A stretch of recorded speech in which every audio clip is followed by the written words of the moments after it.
Crianças, uma alegria estar de volta para darmos continuidade ao estudo do Salmo 23. Antes, quero agradecer ao nosso irmão Leandro, que me ajudou a dar um brilho melhor nos slides, porque realmente os slides que eu fiz não estavam tão bonitos quanto esse. Estão percebendo aí? Estão vendo aí o slide? Agora, a escada foi eu que coloquei. Eu falei aos irmãos que eu tinha lido há muitos anos no livro dos comentários de Salmos do Lutero, e ele tinha feito essa alusão da ideia de que o Salmo 23 é como se fosse uma escada. Eu fiquei com isso na minha cabeça, e quando fui começar a preparar os estudos, eu lembrei disso. E depois nós vamos voltar nesse tema da escada.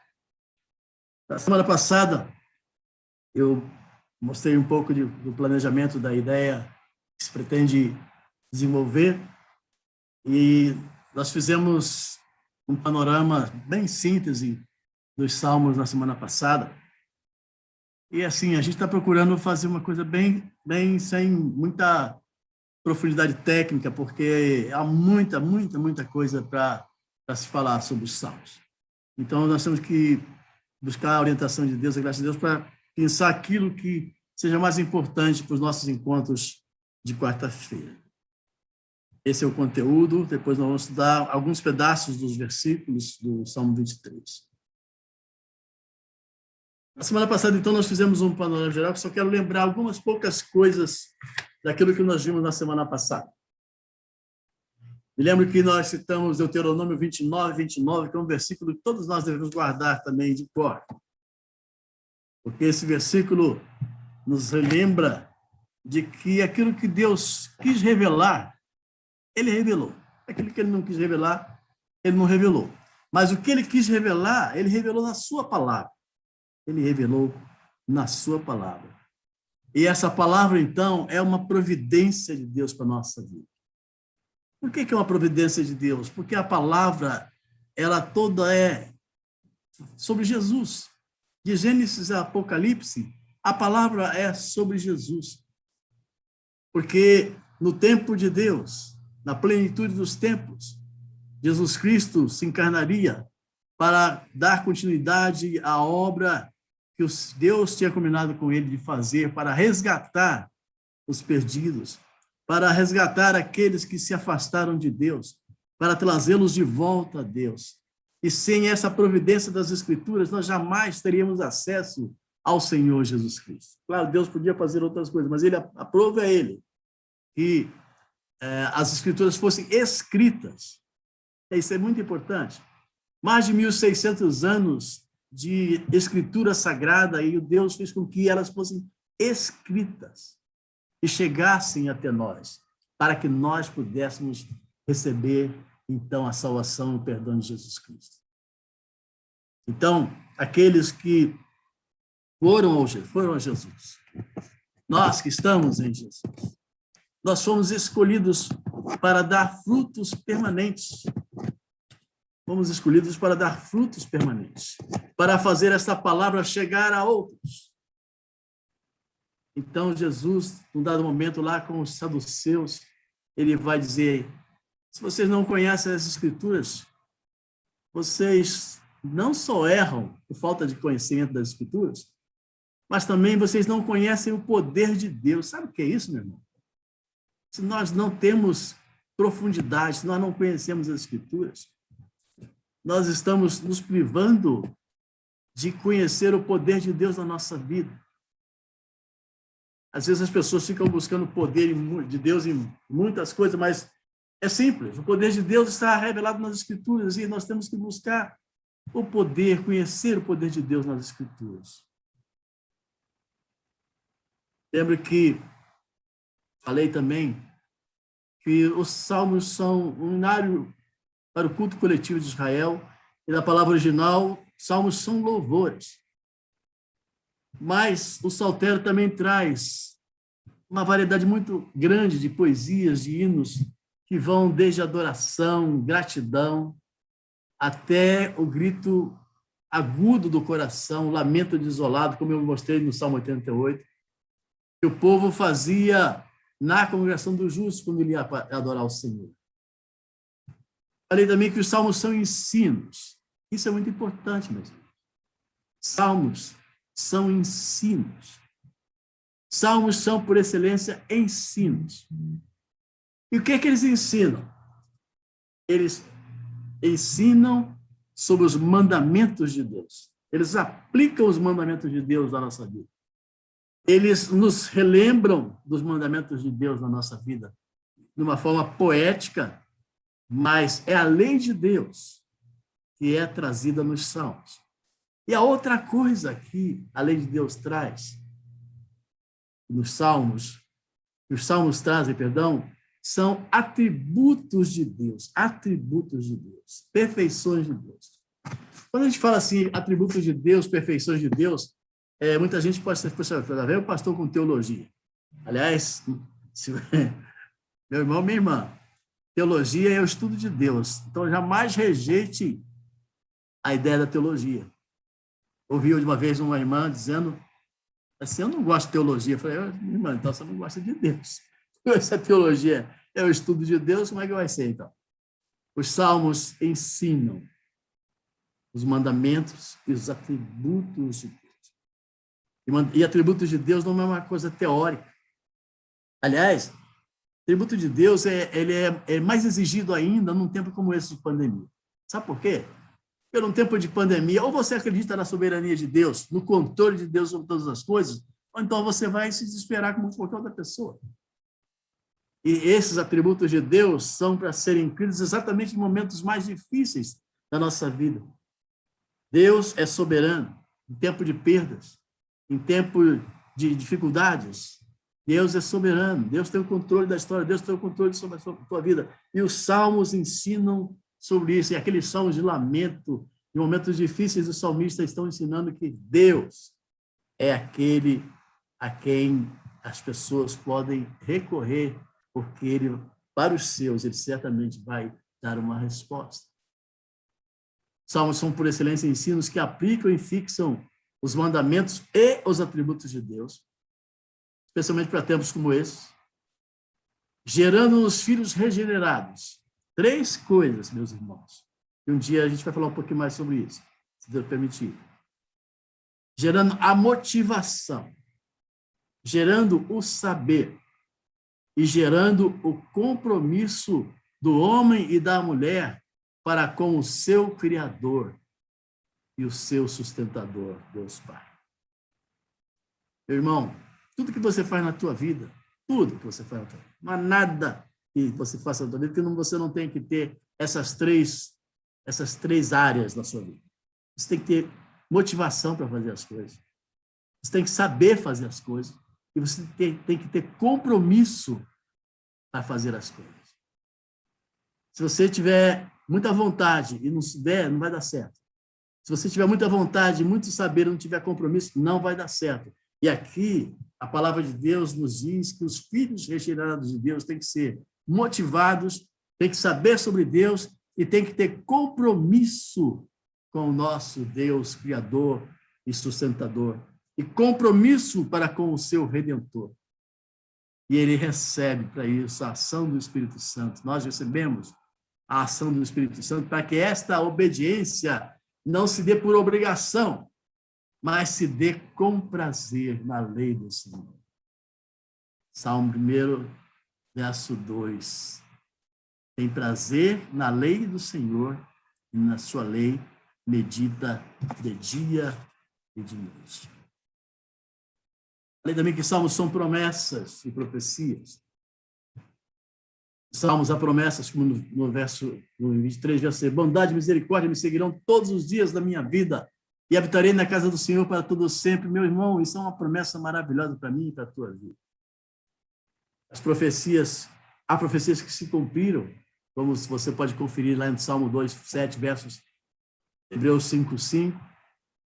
Profecias que ainda hão de se cumprir na volta de Cristo, como no Salmo 138, versos 4 e 5, versos Apocalipse 21 e 24, Salmo 119, 1 a 3, verso Apocalipse 21:8. Salmos trazem promessas e profecias. Falei também sobre uma divisão muito tradicional da forma como os salmos são organizados. Na Bíblia, a gente constata isso facilmente. Semana passada, quando o pastor, pelo menos, orou, foi muito interessante que o Senhor falou ao coração dele que nesses Salmos 1 a 41, por exemplo, tem muito sofrimento, tem muita dor, tem muita confrontação do salmista com muitas situações, e praticamente todos são de Davi. Mas no final do livro 1, você vai sempre encontrar essa doxologia, essa exaltação a Deus. Bendito seja o Senhor, Deus de Israel, de eternidade a eternidade. Amém e amém. Será que nós somos capazes, mesmo no meio das nossas tribulações, quando passamos os maiores apertos da nossa vida, sermos capazes de dizermos: bendito seja o Senhor, Deus de Israel? E assim, no final do segundo livro, no capítulo 72, no final do terceiro livro, no capítulo 89, no final do quarto livro, no capítulo 106, sempre você tem essa doxologia. A doxologia é uma exaltação do nome de Deus. E é interessante, meus irmãos, que o último livro, o quinto livro, 107 a 150, você pode também separar em dois blocos, porque no 107 a 145 você tem um louvor e reflexão sobre o retorno do exílio, e o novo momento que eles estavam vivendo. E os 5 últimos versículos, capítulos, 146 a 150, todos eles são exaltação a Deus. Culminando com o Salmo 150, com uma tremenda exaltação, que o último versículo diz: todo aquele que tem fôlego, louve ao Senhor. Hoje quero começar a avançar um pouquinho mais, entrando no segundo assunto, que é sobre o quadro da redenção mostrado nos Salmos. Os Salmos, meus irmãos, como o Lutero dizia, são uma pequena Bíblia. É muito interessante, porque todos os temas que percorrem a história da redenção podem ser vistos nos Salmos. É como se só existisse o livro de Salmos e nós tivéssemos a noção completa da obra redentora do Senhor.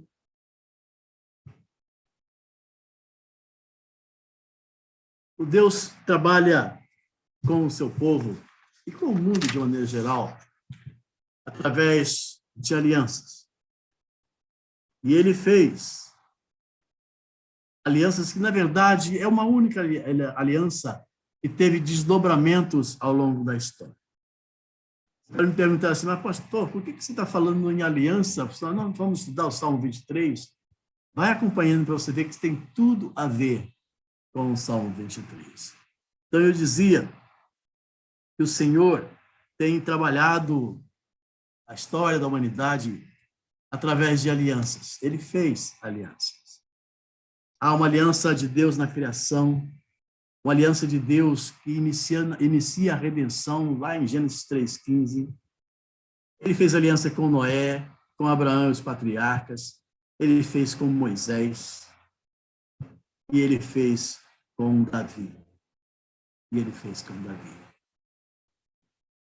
Então, hoje, quero falar um pouquinho sobre essas alianças, particularmente sobre essa primeira aliança com a criação. É bom que nós tenhamos claro, queridos, que essa relação de Deus soberana conosco, ela é uma relação que a gente pode chamar, uma palavra meio pouco conhecida, mas uma relação sucerana. Sucerana é uma relação de alguém que manda e você obedece. Sucerano. Vocês têm reinados e reinados ao longo da história, e ainda hoje existem, de déspotas, de reis, etc., que eles são a última palavra em tudo. Eles é que ditam tudo que vai acontecer. Isso existe humanamente. A aliança de Deus conosco é uma aliança soberana e sucerana, ou seja, é Ele que dita a regra. Mas é simples da gente entender. Se você for lá na EDP pedir um serviço, a Simão Laurindo, que é advogado, deve saber bem disso. Você vai na EDP, pede um serviço deles e eles vão te apresentar um contrato. E no contrato vai ter uma porção de cláusulas. Uma porção de cláusulas. Aí você, se usa se mesmo você lê o contrato todo, chega lá e diz assim, não, mas eu não concordo com esse item 2.5 aqui, não. Eu te pergunto, você vai ter o serviço?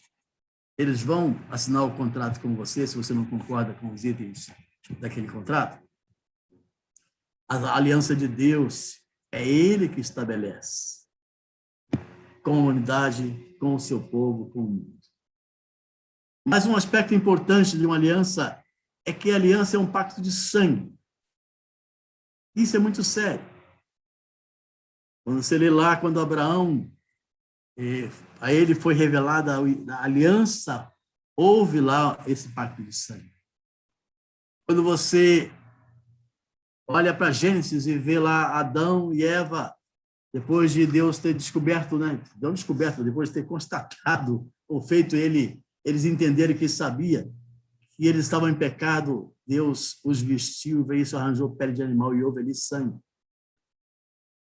Aliança envolve compromisso que tem consequências de vida e morte. Quando há o estabelecimento da aliança, há um compromisso mútuo por meio de derramamento de sangue. Sem derramamento de sangue não há remissão de pecados. E esse derramamento de sangue também nos dá uma ideia da intensidade do comprometimento da aliança de Deus conosco. A aliança, ela nos liga para a vida e para a morte. Mauro Meister, um teólogo nosso, que é do Andrew Jumper, ele gosta de definir aliança ou pacto dessa forma. Um pacto divino-humano pode-se dizer que é um pacto que tem um vínculo de amor, iniciado e administrado por Deus triuno, com seus representados pelos nossos pais. Deus tinha firmado alianças com Adão, Noé, Abraão, Moisés. E após a aliança de Deus com Davi, nenhum outro pacto foi mais realizado. Por que isso aconteceu? Porque esse pacto era aquele que apontava para o rei que viria para ser o rei eterno. E humanamente aqui na terra era simbolizado por Davi. Do tronco de Jessé nascerá o Senhor Jesus, em outras palavras, disse Isaías. Assim, meus irmãos, é muito útil estudar o livro de Salmos a partir dessa história real, porque os propósitos redentores de Deus na história estavam acontecendo naqueles dias, quando os salmos estavam sendo escritos, quando havia exílio, quando havia a volta do exílio e tudo mais que nós temos conhecimento na palavra. Quero falar um pouquinho agora sobre a aliança de Deus na criação. Eu estou de olho no tempo aqui. Aliança de Deus na criação. Olha o que Jeremias 33, 20 e 31, 35 diz. Se puderes invalidar a minha aliança com o dia e a minha aliança com a noite, de tal modo que não haja dia e noite. Então, Jeremias estava se referindo à aliança de Deus com Davi. E ele mencionou da aliança de Deus com a noite e com o dia. Assim diz o Senhor que dá o sol para a luz do dia, as ordenanças da luz das estrelas para a luz da noite.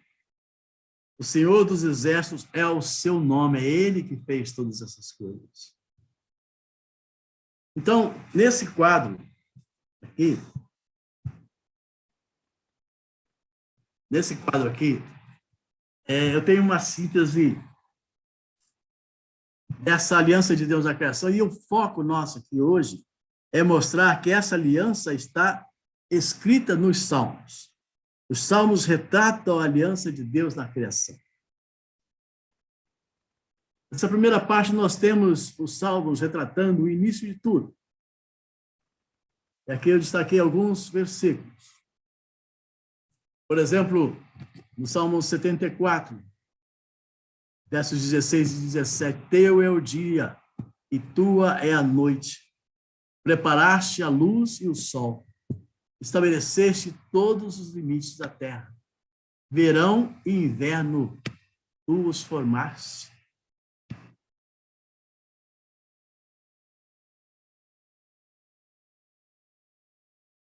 Salmo 95, versos 4 e 5.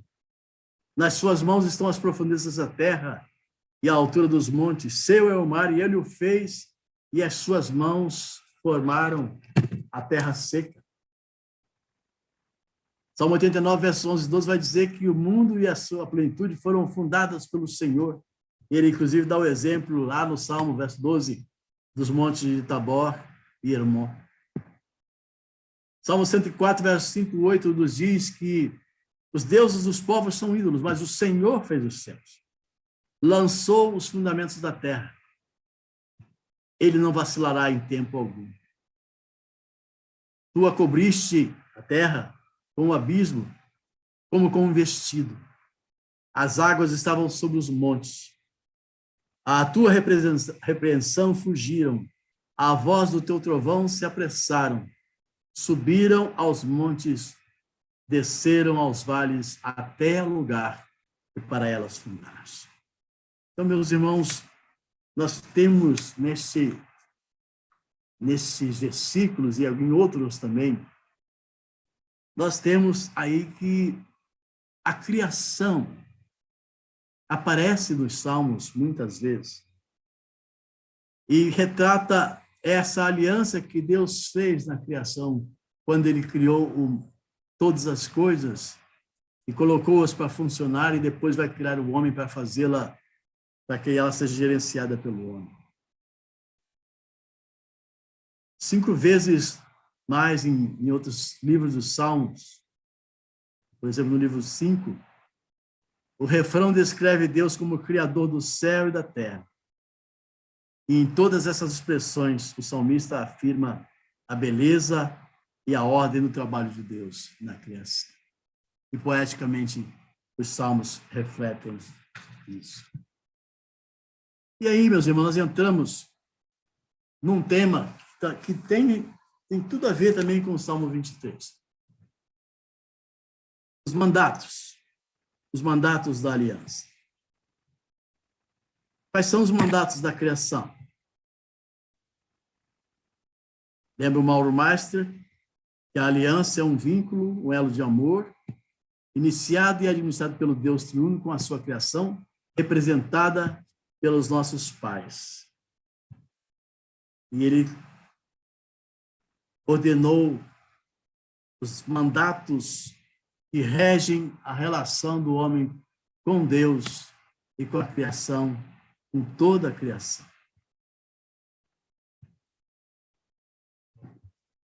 O mandato da criação, chamado cultural.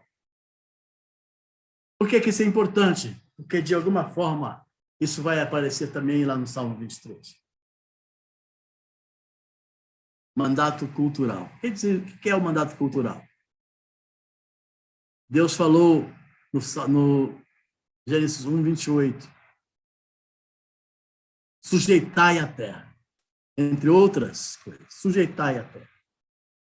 Os céus são os céus dos céus, diz o Salmo 115, verso 16. Mas a terra a deu aos filhos dos homens.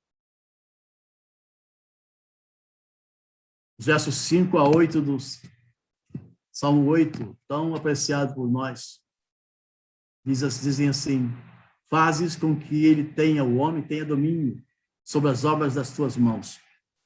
Tudo puseste debaixo de seus pés. Todas as ovelhas e bois, assim como os animais do campo. as aves dos céus e os peixes do mar e tudo que passa pelas veredas dos mares. Agora, observa no Salmo 104, versos 10 a 15, como é que o Senhor provê as coisas de modo que de nada nós temos falta, como diz os primeiros versos do Salmo 23. Porque fazes sair as fontes dos vales, as quais correm entre os montes. Dão de beber a todo animal do campo. Os jumentos monteses matam a sua sede. Junto delas, as aves do céu terão a sua habitação, cantando entre os ramos. Ele rega os montes desde as suas câmaras. A terra farta-se do fruto das suas obras. Faz crescer a erva para o gado e a verdura para o serviço do homem, para fazer sair da terra o pão, e o vinho que alegra o coração do homem, e o azeite que faz reluzir o seu rosto, e o pão que fortalece o coração do homem. Percebe, meus irmãos, que Deus provê todas essas coisas, mas colocou na mão dos homens fazer com que aquilo que ele provê seja transformado, por exemplo, aqui em comida, em pão, em vinho, em azeite. O mandato cultural é isso. O homem teria a responsabilidade de sujeitar a criação e fazer com que as providências de Deus fossem transformadas em utilidades para a vida das pessoas. E quando a gente vê Salmo 23, 1, o Senhor é meu pastor, de nada terei falta, de nada terei falta. Outro mandato da criação é o mandato social, que diz respeito à família, ao casamento, diz respeito à relação dos pais com os filhos, dos pais com os netos, dos esposos, as relações com o próximo. Veja, Salmo 127, 3 a 5, como nós conhecemos. Eis que os filhos são herança do Senhor, e o fruto do ventre o seu galardão. Como flechas na mão de um homem poderoso, assim são os filhos da mocidade. Bem-aventurado o homem que enche deles a sua aljava. Não serão confundidos, mas falarão com... Deixa eu voltar aqui. Mas falarão com os seus inimigos. Salmo 128, versos 3 a 6, diz: a tua mulher será como uma videira frutífera aos lados da tua casa, os teus filhos como plantas de oliveira à roda da tua casa. Eis que assim será abençoado o homem que teme ao Senhor. O Senhor te abençoará desde Sião, e tu verás o bem de Jerusalém todos os dias da tua vida, e verão os filhos dos teus filhos, e a paz sobre Israel. O mandato da criação social nos fala que é o Senhor que criou a família, para a família ser bênção uns para os outros e para a cidade. E, finalmente, nós temos o mandato espiritual, que diz respeito à nossa relação com Deus. Esse mandato espiritual acontece porque o Senhor, no 7º dia, descansou e santificou o sábado. Então, nós somos beneficiários dessa bênção e santificação no sábado por Deus. E essa é uma das maiores bênçãos que nós temos na nossa vida, a possibilidade do descanso. A possibilidade de poder adorar a Deus no dia do descanso. Todos os salmos, eles falam muito sobre a estrutura para que o povo de Deus adore. Mas o salmista não deixou de fazer uma ligação com o descanso eterno, com o descanso que nós teremos quando estivermos com o Senhor. Leva-me para as águas de descanso. Israel endureceu o seu coração naqueles dias. E no Salmo 95, 11, está escrito: a quem jurei na minha ira que não entrarão no meu descanso, no meu repouso.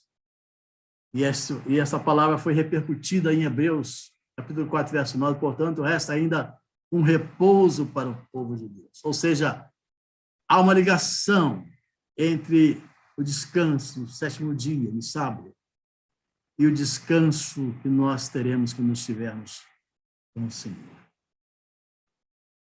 E a palavra é que o dia do descanso é um dia para adoração. Adoração. Salmo 95, verso 6 diz: ó, vinde, adoremos e prostremos-nos, ajoelhemos diante do Senhor que nos criou. Salmo 62, versos 1 e 5 diz que a alma do salmista encontra descanso apenas em Deus. A esperança e a salvação vêm dele. Meus irmãos, nós temos aqui um chamado para nós, quando nós pensamos nesses mandatos. No mandato cultural, nós temos que pensar como é que nós estamos lidando com o mundo, conosco mesmo, com a nossa família. Como é que nós estamos cuidando da nossa terra? Como é que nós estamos cuidando dos nossos negócios? Como é que nós estamos cuidando da terra que Deus nos deu? No mandato social, há um chamado para que nós pensemos como é que nós estamos cuidando da nossa família, da nossa esposa, do nosso esposo, do nosso filho, da nossa filha. Porque tudo que acontece no lar repercute sobre os filhos. E como eles são filhos da aliança, eles necessitam de ter dentro da nossa casa esse mandato social exercido com toda a profundidade que ele requer para que nós estejamos em condição de adorar a Deus e nos prostrar diante dele em função daquilo que nós fazemos dentro da nossa casa. Assim, meus irmãos, também, em termos de descanso, esse princípio do sábado, ele nos faz pensar que nosso descanso está no Senhor e que nós temos um descanso garantido para nós que somos povo de Deus. Em um salmo que oferece um incentivo muito grande, Salmo 37, nós temos escrito lá que aqueles que confiam em Deus, que entrarão no descanso, herdarão a terra. Mas o ímpio não será mais, não existirá mais. Os mansos herdarão a terra e desfrutarão de grande paz. Assim, os salmos mostram um amplo conhecimento dos mandatos cultural, social e espiritual. No mandato espiritual, nós temos que pensar profundamente nessa questão do domingo. Dia do descanso, mas dia de adorar a Deus. Meu irmão, minha irmã, o que nós fazemos no domingo?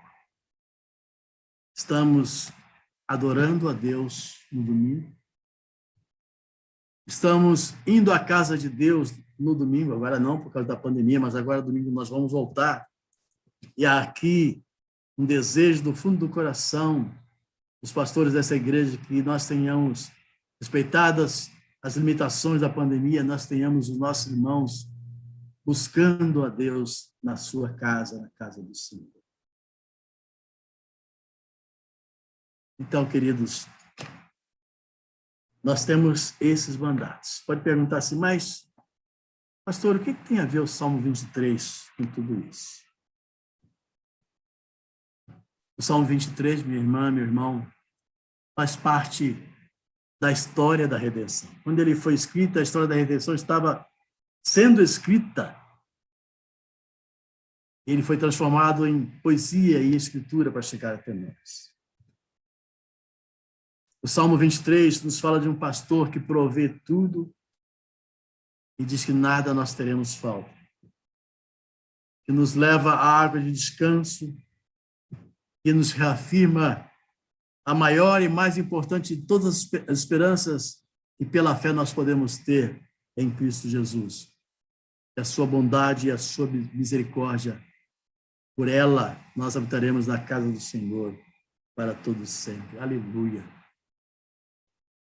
Cumpre-nos, irmãos e irmãs, firmar cada dia mais nosso coração e a mente nesta palavra.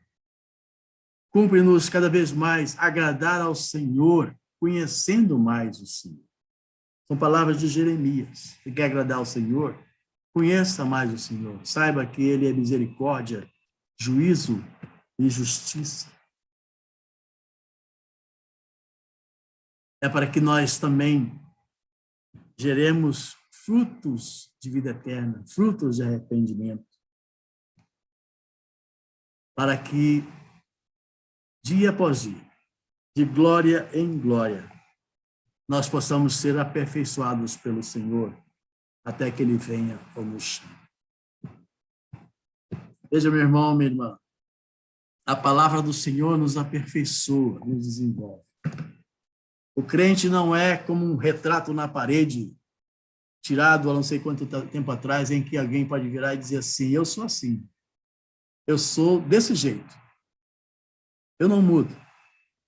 Mas o convite da palavra de Deus é que, conhecendo a Deus, você desenvolva, você põe em prática a tua salvação, você cresça, você adquira novos conhecimentos, novas habilidades, novas condutas, novos comportamentos que vêm da palavra para a sua vida, para melhorar a sua relação com o mundo, com a sua família e a sua relação com Deus. Assim, que o Senhor nos abençoe nesta noite. Que esta palavra nos mostra que Deus fez escrever nos Salmos também sobre a criação e sobre esses mandatos, que ela possa fazer na minha mente, no seu coração, na sua mente, possa fazer algo que faça você pensar em como você está vivendo os seus mandatos, os mandatos que você recebeu diante de Deus, com o mundo, com a sua família e com cada um de nós. O Senhor nos abençoe.